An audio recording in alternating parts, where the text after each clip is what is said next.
wa ala alihi wa ashabihil mujahidin at-tahirin, amma ba'd. Ma'asyiral muslimin, saudaraku seiman, seagama, seakidah, akidah Ahlus Sunnah wal Jamaah yang dimuliakan oleh Allah, rahimakumullah wa hadakumullah. Puja dan syukur selalu kita panjatkan kepada Allah Ta'ala yang Maha Ghafur, yang telah banyak menganugerahkan berbagai macam nikmatnya kepada kita dengan nikmat yang tiada terhingga, baik nikmat zahir maupun nikmat batin, nikmat panjang umur digunakan untuk beribadah kepada Allah, nikmat sehat, dan nikmat-nikmat yang lainnya, terutama nikmat yang paling agung, paling mulia, nikmat yang sangat amat berharga nilainya daripada dunia beserta seluruh isinya, yaitu nikmat iman dan Islam, juga nikmat ihsan, serta nikmat dianugerahi ilmu yang bermanfaat yang disertai hidayah untuk menyempurnakan ibadah kita dan untuk menyempurnakan ketakwaan kita kepada Allah Subhanahu wa Ta'ala.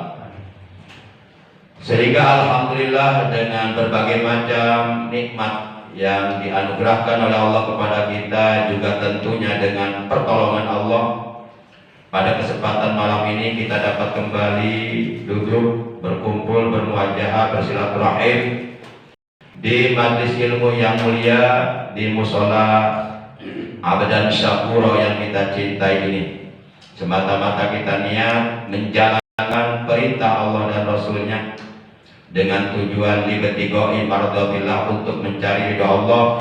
Semoga kita semua yang hadir mendapatkan ampunan dosa dari Allah Subhanahu wa Ta'ala, mendapatkan tambahan ilmu yang barokah, yang disertai hidayah yang manfaat, juga dijadikan orang-orang yang istiqomah dalam menjalankan ibadah kepada Allah, sehingga akhirnya nanti manakala ajal kematian datang merenggut nyawa kita yang telah ditentukan oleh Allah kepada kita, semoga meninggal dunia nanti kita semuanya dalam keadaan husnul khotimah, membawa iman, Islam, ihsan, amal soleh yang diterima oleh Allah Subhanahu wa Ta'ala.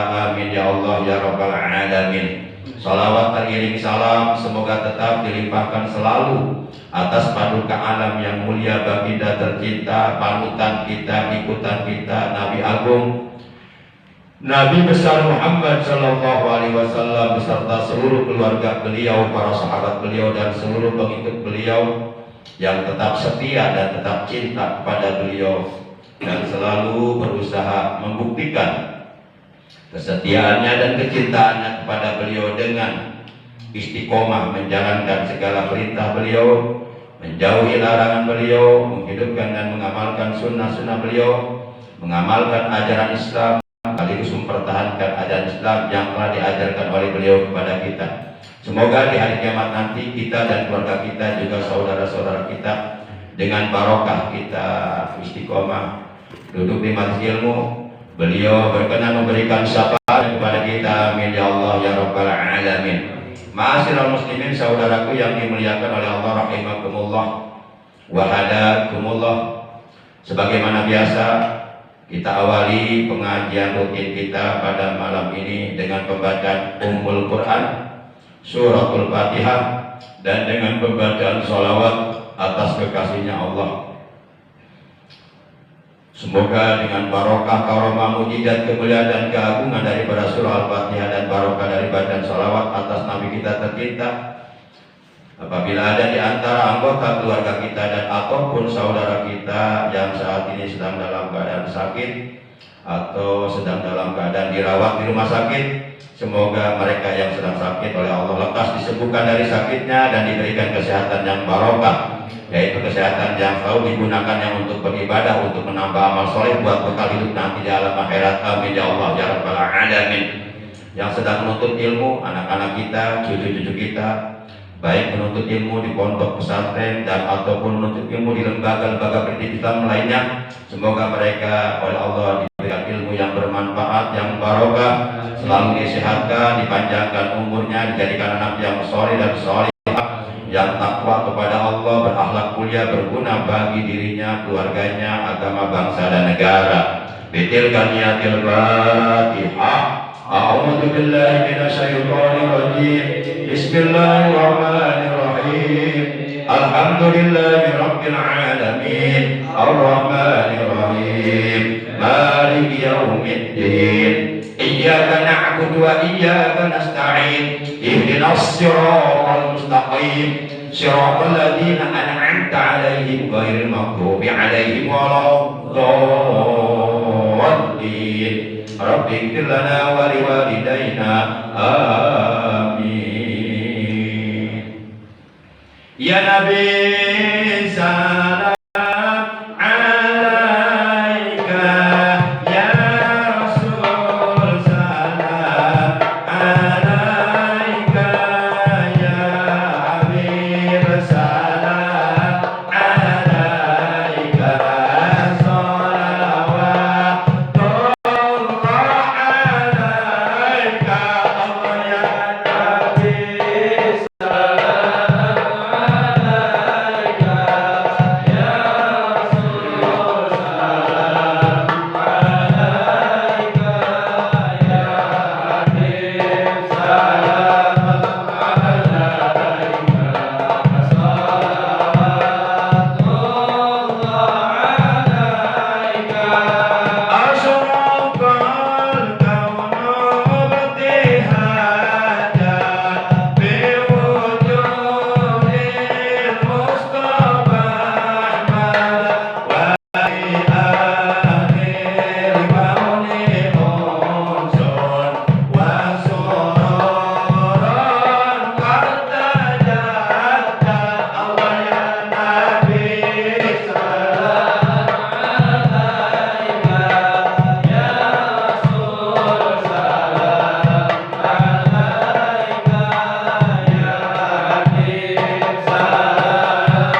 Ma'asyiral muslimin, saudaraku yang dimuliakan oleh Allah Subhanahu wa taala, rahimakumullah wa hadakumullah. Bersyukur kita kalau pada malam ini kita ditakdirkan oleh Allah bisa duduk berkumpul bermuajah di majlis ilmu, di mana majlis ilmu ini kata Nabi adalah merupakan taman sorga yang ada di alam dunia. Sehingga beliau pernah mengatakan kepada para sahabatnya, jika engkau sedang melakukan perjalanan, kemudian engkau melihat sekumpulan orang sedang duduk di majlis ilmu, maka hendaklah engkau mampir atau bergabung di majlis ilmu tersebut. Karena majlis ilmu adalah merupakan taman surga yang ada di alam dunia. Insya Allah dengan barokah sababiyah kita istiqomah duduk di majlis ilmu di taman surga yang ada di alam dunia, maka kelak di hari kiamat tentu Allah Subhanahu wa taala akan mengumpulkan kita kembali di dalam taman surganya Allah yang ada di alam akhirat. Amin, amin ya Allah ya rabbal alamin. Ma'asyiral muslimin rahimakumullah wa hadakumullah. Kerugian atau penyesalan dari meninggalkan kewajiban thalabul ilmi ketika hidup di alam dunia itu baru akan terasa di alam akhirat, manakala pahala besar dari menuntut ilmu oleh Allah diberikan kepada orang-orang yang dulu ketika hidup di alam dunia mereka istiqomah duduk di majlis ilmu. Nah, pada waktu itu manusia-manusia yang ketika hidupnya di alam dunia mereka banyak meninggalkan kewajiban thalabul ilmi, banyak melalaikan kewajiban thalabul ilmi dengan berbagai macam alasan, baik itu sibuk dan ataupun tidak sempat dan sebagainya. Pada waktu nanti di akhirat setelah Allah memperlihatkan balasannya, pahalanya dari pahala thalabul ilmu, barulah mereka di situ akan merasakan penyesalan, sehingga mereka akan mengatakan, aduh, kenapa dulu ketika kami hidup di alam dunia tidak mau thalabul ilmi. Hal ini sebagaimana dijelaskan dalam sebuah hadis bahwa baginda kita yang mulia tercinta Nabi Agung Nabi besar Muhammad Shallallahu Alaihi Wasallam, beliau telah bersabda, asyadun nas hasrata yaumal qiyamah rajulun amkanahu thalabul ilmi fid dunya falam yaqlubuhu. Asyadun nas hasratan, manusia yang paling akan sangat menyesal yaumal kiamati, di hari kiamat nanti, kata Nabi, adalah rajulun, seseorang, amkanahu thalabul ilmi fid dunya, di mana orang tersebut sebenarnya ada kesempatan untuk menuntut ilmu di alam dunia. Artinya situasi dan kondisinya memungkinkan, mendukung baginya untuk duduk di majlis ilmu. Cuma hanya karena malas saja, atau memang ada niat, atau lebih cenderung memperturutkan ajakan syaitan atau hawa nafsunya, sehingga mereka tidak mau duduk di majlis ilmu dengan mengeluarkan berbagai macam alasan, bahkan 1000 alasan. Mereka akan sangat amat menyesal nanti di hari kiamat.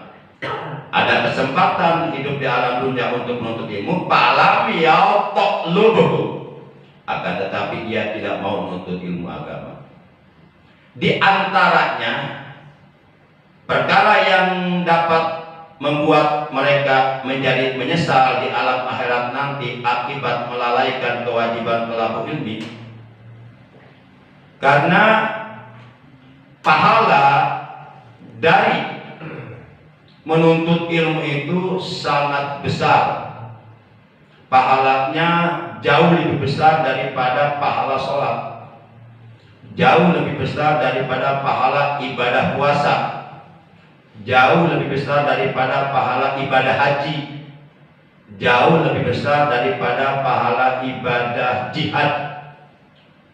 Berjuang di jalan Allah, membela agama Allah, tempur di medan perang, melakukan peperangan dengan orang-orang kafir dalam rangka niat membela agama Allah, dalam rangka niat menegakkan agama Allah, liqomatiddin, dinil Islam. Hal ini sebagaimana dijelaskan dalam sebuah hadis yang telah diriwayatkan oleh Imam Ad-Dailami, baginda kita yang mulia, Nabi Agung, baginda tercinta Nabi besar Muhammad SAW, beliau telah bersabda,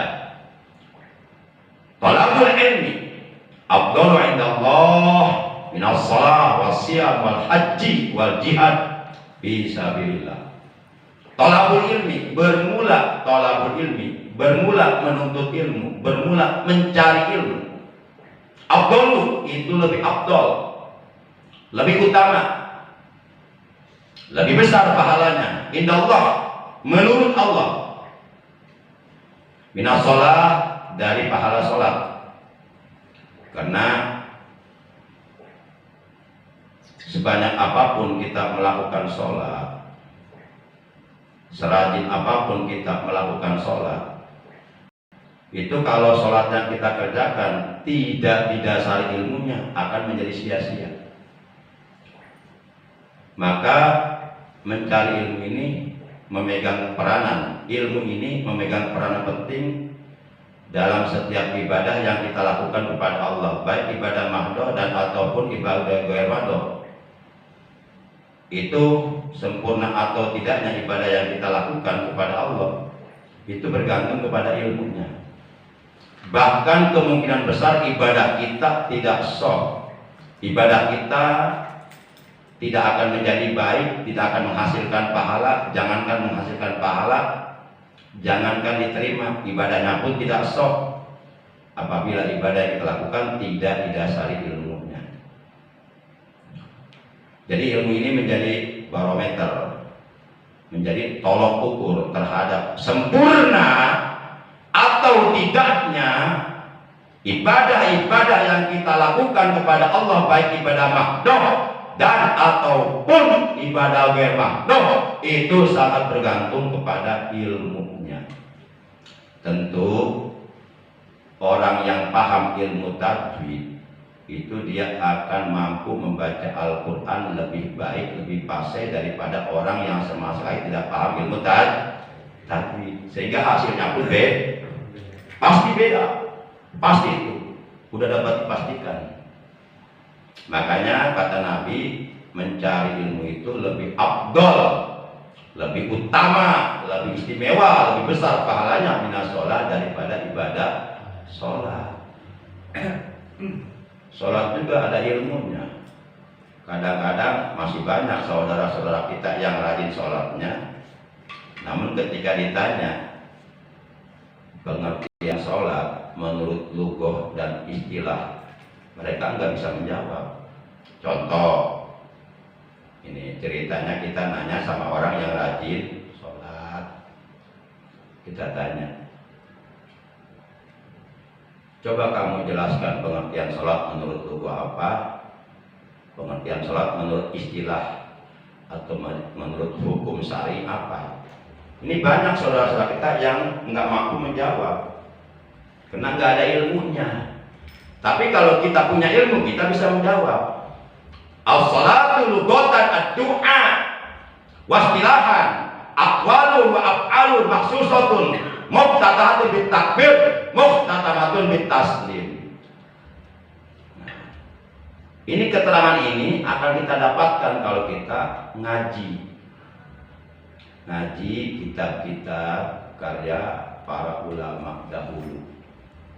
Karena keterangan ini ada di kitab-kitab fikih, di antaranya di kitab Kifayatul Akhyar, di kitab Fathul Mu'in. menerangkan tentang pengertian sholat menurut lugah dan istilah hukum syar'i, hukum agama. Jadi as-sholatu bermula sholat lugatan, menurut lugah, menurut bahasa, secara etimologi, secara harfiah, ad-du'a. Jadi sholat itu secara bahasa mengandung arti doa. Sholat itu doa. Karena di dalam sholat ada doa. Ada nggak doa? Ketika kita melakukan duduk di antara dua di situ ada doa. Ada 8 permohonan kita kepada Allah. Rabbi firli warhamni wajburni warfa'ni warzuqni wahdini wa'afini wa'fu'anni. Itu doa. Rabbi firli, ya Allah ya Tuhanku, ampunilah aku. Satu itu permohonan. Yang pertama mohon diampuni dosa kita. Warhamni, kasihanilah aku atau sayangilah aku atau rahmatilah aku. Warhamni, Rabbi firli warhamni wajburni, dan tambahlah kekurangan. Warfa'ni, dan angkatlah derajatku. Warzuqni, dan berilah aku rezeki. Wahdini, dan berilah aku hidayah. Wa'afini, dan sehatkanlah badanku. Wa'afini wa'fu'anni, dan maafkanlah segala kesalahanku. 8 permohonan. Jadi secara bahasa pengertian sholat adalah doa. Karena di dalam sholat itu ada doa. Tapi bukan berarti kemudian serta-merta kita memahaminya bahwa doa adalah sholat. Nggak bisa. Setiap sholat pasti doa. Tapi tidak setiap doa itu bisa disebut sholat. Artinya nggak bisa sholat diganti dengan doa. Dan pengertian sholat secara bahasa ini tidak jadi patokan untuk kita terapkan di dalam pengamalan. Kalau sholat mah ada waktunya yang telah ditetapkan. Sholat subuh ada waktunya dari kapan sampai kapan. Demikian pula zuhur, asar, maghrib, dan isya. Dan sholat-sholat sunnah yang lainnya pun masing-masing ada ketetapan waktu yang telah ditentukan oleh agama. Tapi kalau doa, kapanpun kita berdoa boleh, asal jangan doa di dalam WC, di dalam toilet. Misalnya kita lagi BAB, udah gitu BAB-nya kebebeng, susah keluarnya karena kebanyakan makan kecapi. Maka kecapi sama bijinya, ya kehalang bijinya, susah keluarnya sampai mejen. Kita berdoa, ya Allah, keluarkan ya Allah, susah banget keluar. Nah itu nggak boleh. Tapi kalau berzikir di toilet boleh, asal zikirnya jangan zikir jahar, jangan zikir dengan suara, tapi zikirnya zikir khofi, zikir di dalam hati boleh, nggak diucapkan dengan lisan boleh. Para jamaah yang dimuliakan, jadi kalau doa kapanpun, dimanapun, dalam keadaan bagaimanapun silahkan. Tapi kalau sholat, masing-masing sudah ada ketetapan waktunya. Sebagaimana firman Allah dalam Al-Quran surat 4 An-Nisa, ayat 103. Inna salata 'alal mu'minina kitaban mawquta. Inna salata kanat 'alal mu'minina kitaban mawquta. Inna salata, sesungguhnya bermula salat. Satu hune utawi salat. Kanat iku ono ya salat. 'Alal mu'minina ing atase wong mukmin kabeh. Kitaban, iku kitaban, ketetapan, kewajiban mawquta yang telah ditetapkan waktunya. Nah, tapi kalau doa nggak ada ketetapan waktu, kapanpun, dimanapun, dalam keadaan bagaimanapun, silahkan kita berdoa. Makanya pengertian sholat secara bahasa ini jangan dijadikan patokan untuk pengamalan. Yang wajib kita jadikan patokan untuk pengamalan adalah pengertian sholat menurut istilah hukum syar'i, hukum agama. Apa pengertian sholat menurut istilah hukum syar'i? Pengertian sholat menurut istilah hukum syar'i, hukum agama, sebagaimana dikemukakan oleh para ulama yang berkompeten di bidang ilmu fikih, mereka menjelaskan sholat itu adalah aqwalun wa af'alun maksusatun muftatahatun bitakbir muhtatamatun bitaslim. Sholat itu adalah ucapan-ucapan. Benar nggak ucapan? Kita baca Allahu Akbar itu cuma ucapan takbir, takbiratul ihram. Kita mau ruku Allahu Akbar itu ucapan takbir intikal. Mau iktidal sami Allahu liman hamidah itu ucapan zikir intikal. Mau sujud Allahu Akbar itu ucapan takbir intikal namanya. Mau duduk di antara sujud Allahu Akbar. Kemudian kita baca doa ketika duduk di antara dua sujud, doa yang tadi Rabbi firli dan seterusnya. Rabbi firli warhamni wajburni warfa'ni warjubni wahdini wa'afini wa'fu anni. Rabbi firli warhamni wajburni warfa'ni warjubni wahdini wa'afini wa'fu anni. Itu ucapan isinya doa. Kemudian kita mau sujud yang keduanya, kita ucapin takbir lagi, takbir intikal Allahu Akbar dan seterusnya. Jadi sholat itu ucapan atau bacaan, tapi bacaannya, ucapannya telah ditentukan oleh hukum agama, nggak boleh sembarangan. Takbiratul ihramnya kita ganti aja, jangan Allah Akbar, kita ganti Allah Akbar. Itu kalau orang Jawa. Kalau orang Padang Allah nan gadang. Kalau orang Sunda Allah Maha Agung. Kalau orang Betawi Seti Allah gede banget. Nggak boleh. Sholat nggak boleh diganti dengan bahasa daerah. Sampai kiamat tetap sholat, kata Nabi dalam hadis sahih riwayat Imam Muslim, "Shallu kama ra'aitumuni usolli." Sholatlah kalian sebagaimana kalian melihat aku sholat. Aku sholat dengan bahasa Arab, tidak boleh diganti dengan bahasa-bahasa lainnya. Kenapa? Karena lugatul Arabiyah, lugatul Quran, lugatul Arabiyah, lugatul ahli jannah. Bahasa Arab adalah bahasa Al-Quran, bahasa Arab adalah bahasa ahli surga. Para jamaah yang dimuliakan oleh Allah Subhanahu wa ta'ala. Wa af'alun, sholat itu di samping ucapan-ucapan juga pekerjaan atau perbuatan. Seperti kita berdiri itu perbuatan, pekerjaan. Berdiri itu fi'il madi. Berdiri itu kalimat fi'il. Berarti menunjukkan pekerjaan. Bahasanya koma, berdiri, bahasa ini stand up. Kan? Nah, berdiri, kemudian kita mengangkat tangan ketika takbiratul ihram, hukumnya sunnah, itu pekerjaan. Sedekah itu pekerjaan, perbuatan. Kemudian kita ruku, membungkukkan badan, itu perbuatan, pekerjaan. Kemudian kita iktidal sami Allah, kemudian kita sujud, duduk di antara dua sujud, sujud yang kedua, tahiyat awal, tahiyat akhir, itu perbuatan, pekerjaan. Jadi sholat itu menurut hukum agama adalah aqwalun wa af'alun maksusatun, ucapan-ucapan dan perbuatan-perbuatan yang ditentukan oleh agama.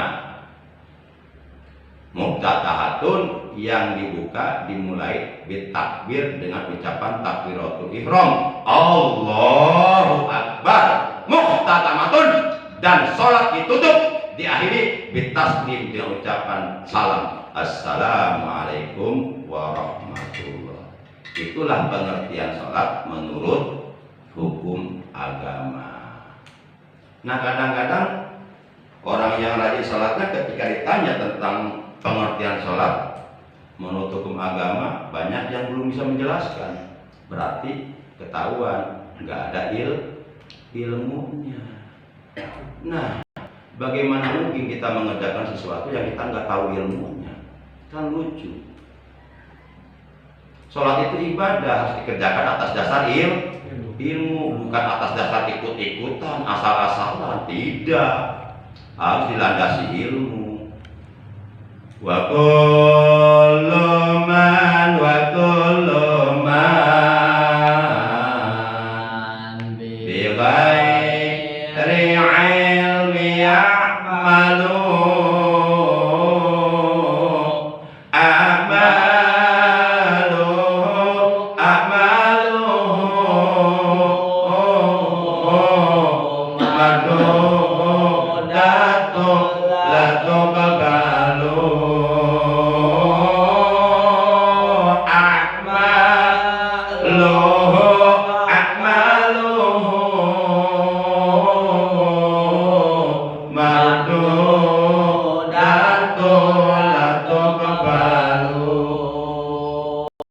Siapa orang yang beramal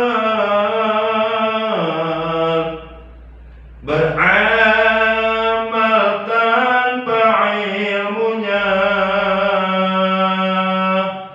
siapa orang beribadah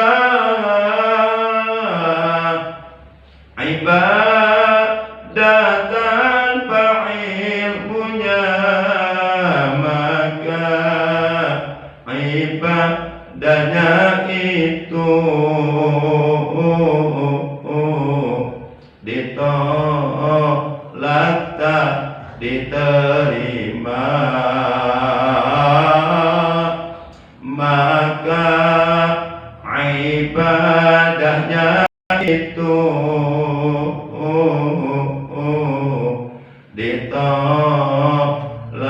tak diterima. Berarti ilmu itu penting. Nah, kita capek-capek ibadah nggak diterima karena ibadahnya tidak didasari ilmu. Berarti kesimpulannya bahwa ilmu memegang peranan penting dalam setiap ibadah yang kita kerjakan. Makanya jauh bangun.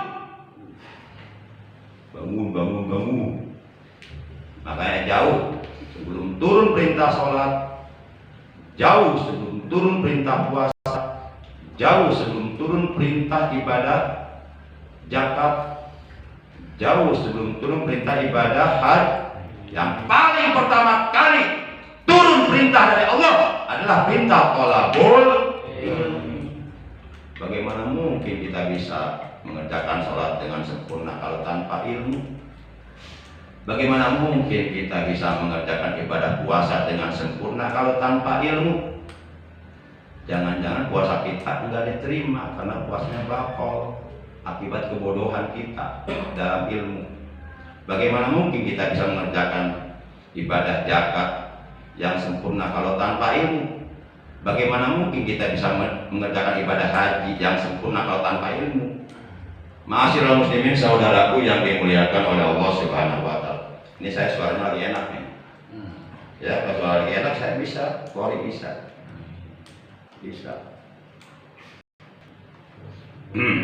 Para jamaah yang dimuliakan oleh Allah Subhanahu wa taala. Jadi akan menyesal nanti di hari kiamat orang-orang yang tidak mau mencari ilmu setelah di alam akhirat pahala menuntut ilmu oleh Allah diperlihatkan. Karena pahala menuntut ilmu itu lebih baik, lebih besar, lebih afdal daripada pahala ibadah sholat, puasa, ibadah haji dan jihad fi sabilillah. Demikian menurut keterangan hadis yang diriwayatkan oleh Imam Ad-Dailami. Ma'asyiral muslimin yang dimuliakan oleh Allah Subhanahu wa taala. Sebenarnya materi taklim yang akan kita bahas pada malam ini bukan itu mukadimah aja.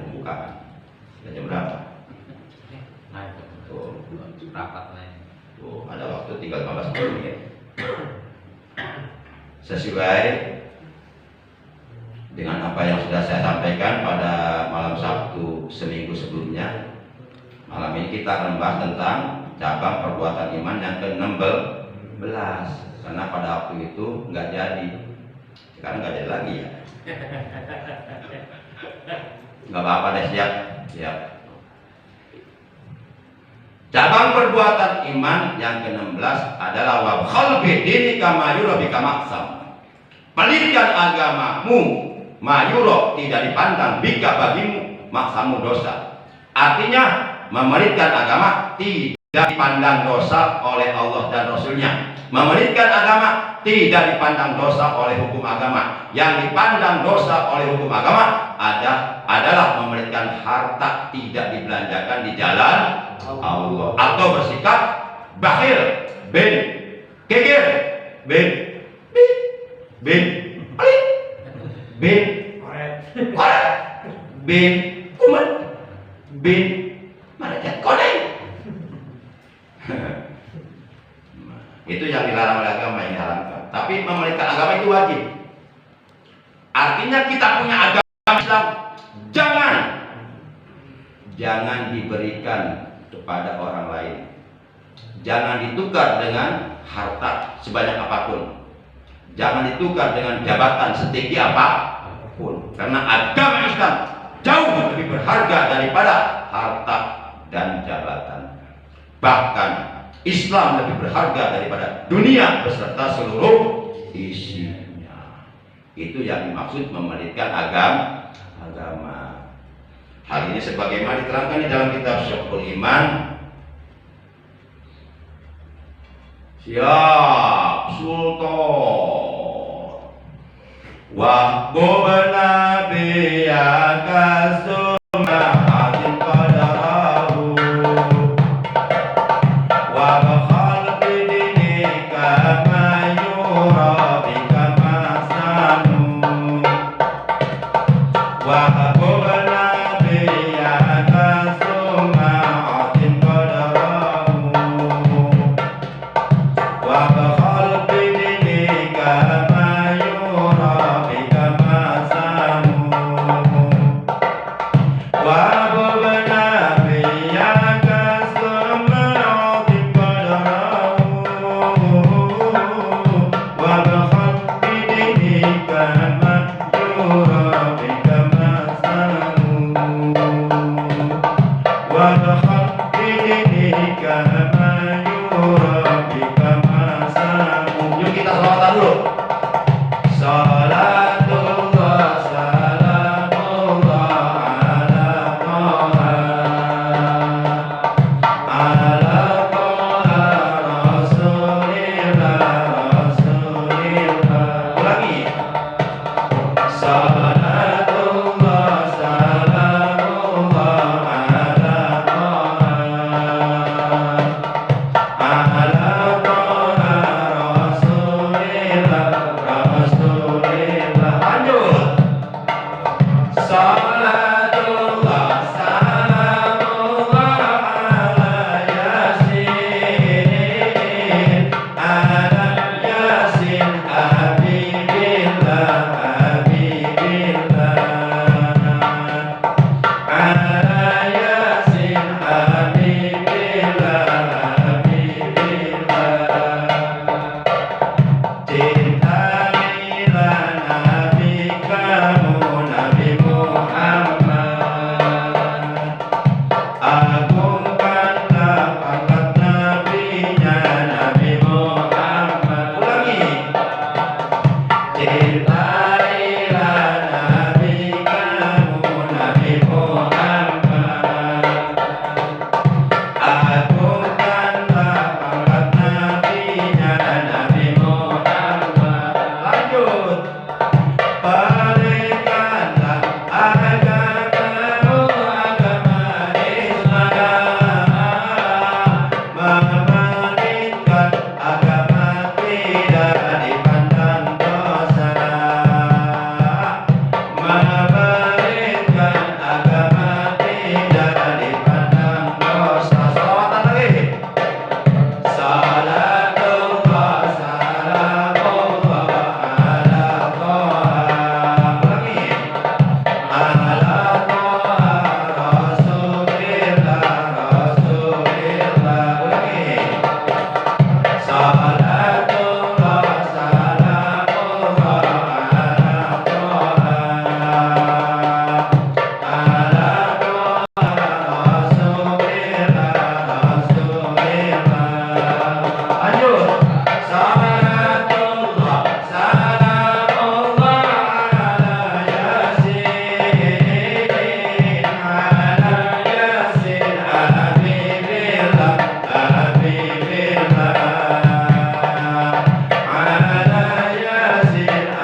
referensinya yang menerangkan tentang cabang perbuatan iman yang ke-16.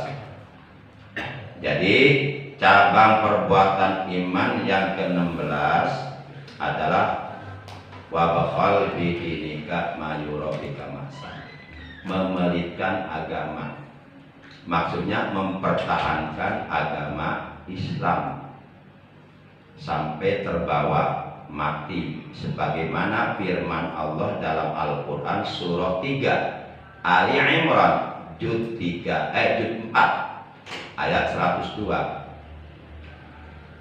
Bismillahirrahmanirrahim.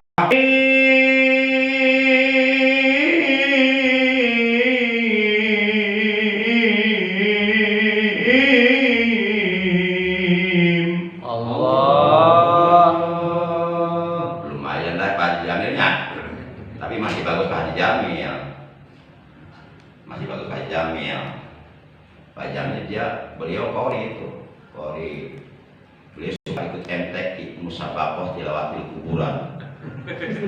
Sekarang di kuburan. Dan beliau selalu mendapatkan juara 1 karena jadwalnya jam 1 malam. Hadiahnya mie, rebus, kopi. Allah berfirman, ya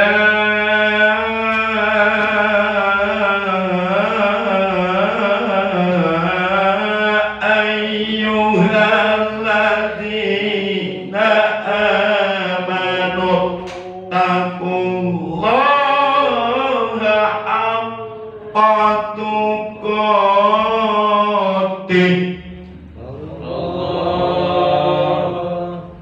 Apa saja dan kita Allah. Ittaqullaha haqqa tuqatih wa la tamutunna illa wa antum muslimun.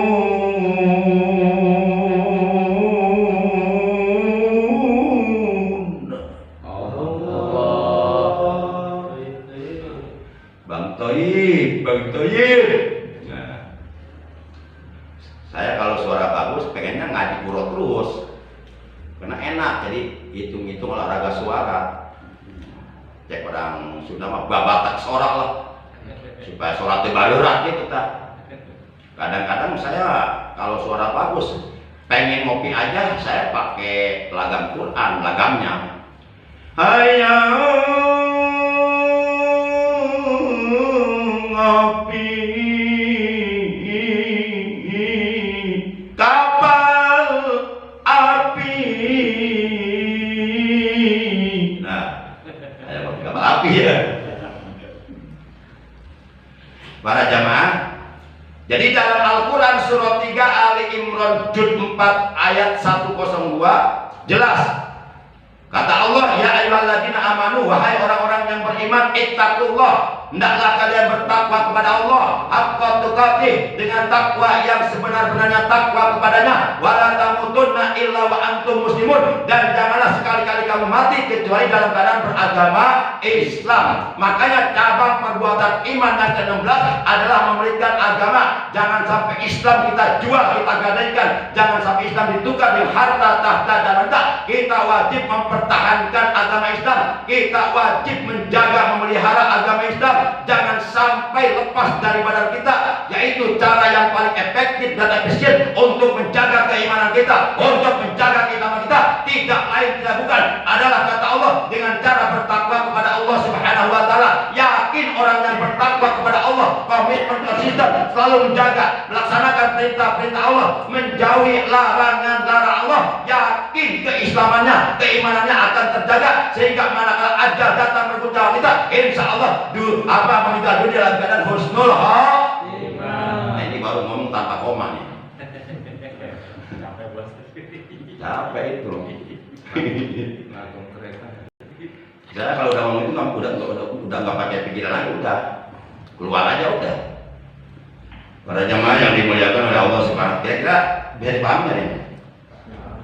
Jadi kita diwajibkan menjaga Islam kita, menjaga iman kita. Jangan sampai lepas, jangan sampai dijual, digadaikan, ditukar dengan harta, tahta, dan wanita. Sehingga dalam Al-Quran Allah berpesan kepada kita, wala tamutunna illa wa antum muslimun. Janganlah sekali-kali kamu mati kecuali dalam keadaan beragama Islam. Menurut kaidah usul fikih, an-nahyu bisai'in amrun awdiddihi. Perintah terhadap sesuatu adalah larangan dari lawanannya. Kalau dalam ayat ini an-nahyu bisai'in amrun awdiddihi, larangan terhadap sesuatu adalah perintah dari lawanannya. Kalau dalam ayat ini surah Ali Imran ayat 103, di penghujung ayat Allah menegaskan janganlah kamu mati kecuali dalam keadaan Islam, berarti itu maksudnya Allah memerintahkan kepada kita agar kita selalu menjaga keimanan kita, agar kita selalu menjaga, memelihara keislaman kita, jangan sampai lepas. Kita wajib menjaga, memelihara, mempertahankan iman Islam kita. Dengan cara apa? Kata Allah, dengan cara bertakwa kepada Allah. Dengan bertakwa kepada Allah dijamin keimanan kita, keislaman kita akan terjaga dengan baik, sehingga manakala ajal kematian yang telah ditentukan oleh Allah kepada kita datang merenggut nyawa kita, insya Allah kita meninggal dunia dalam keadaan husnul khotimah. Kenapa dalam ayat ini Allah sampai segitunya berpesan kepada orang-orang beriman agar jangan mati kecuali dalam keadaan? Karena Allah sudah memberitahu kepada kita, masih di surah 3 Ali Imran juz 3 ayat 19. Kata Allah, inna dina indallahil Islam. Sesungguhnya agama yang diridhoi, yang diterima di sisi Allah, diterima oleh Allah hanyalah agama Islam. Bahkan lebih jelas lagi, masih terdapat dalam surah 3 Ali Imran juz 3 ayat 85. Ini lebih jelas lagi. Kata Allah dalam ayat ini, wa may yabtaghi ghairal islami dinan falan yuqbala minhu wa huwa fil akhirati minal khasirin.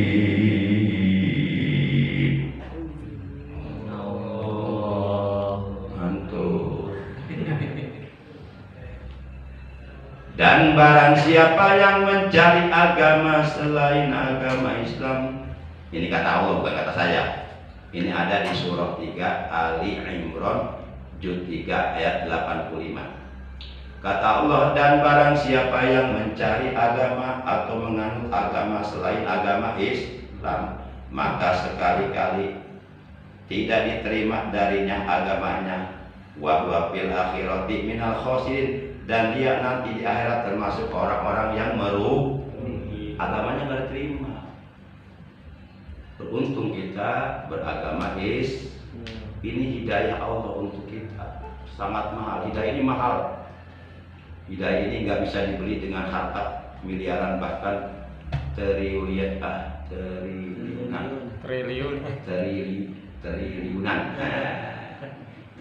Nah, bisa nggak bisa. Padahal kita belum pernah berjumpa dengan Rasulullah. Kan agama Islam ini dibawa oleh Rasulullah kan? Tapi alhamdulillah dengan hidayah dari Allah, walaupun kita belum pernah berjumpa dengan Rasulullah yang membawa agama Islam, tapi alhamdulillah agama Islam boleh sampai kepada kita. kita. Ini nikmat luar biasa. Maka kita syukuri nikmat ini, nikmat besar ini, dan kita pertahankan sampai terbawa mati.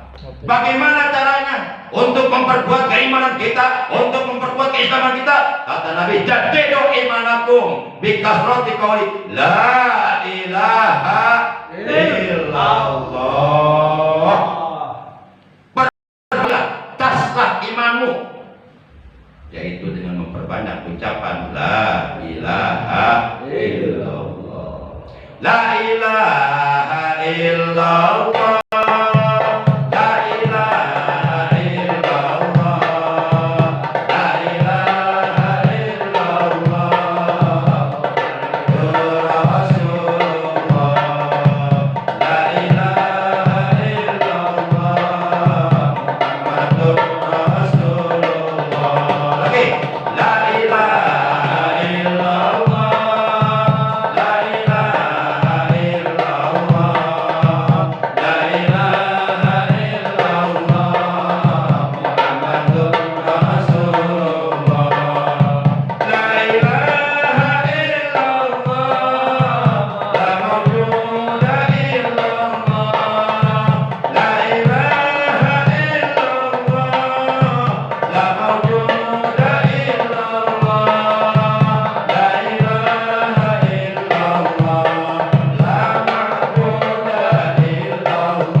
Insya Allah dengan memperbanyak ucapan la ilaha illallah, Allah subhanahu wa ta'ala yang maha berkehendak, yang maha kuasa atas segala sesuatu, akan menjadikan keimanan kita menjadi kuat, kokoh sekokoh karang di tengah lautan pasang.